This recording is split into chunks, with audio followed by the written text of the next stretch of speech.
provodi sviramo, da. Reklama mi gorila.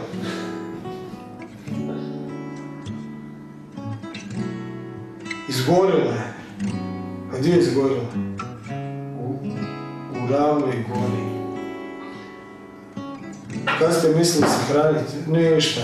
Ništa od toga. Kakav 9.5 sam u močvari.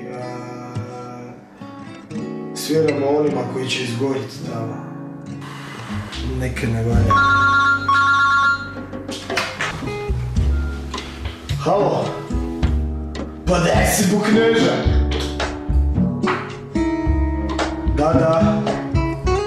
Dečki dolaze 9.5. naravno. Tako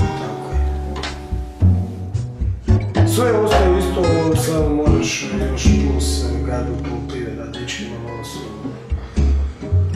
Znaš kako ti ide, dođe proljeće, jebi ga, pa onda polude, pa piju sve više i više i sviraju taj heavy metal.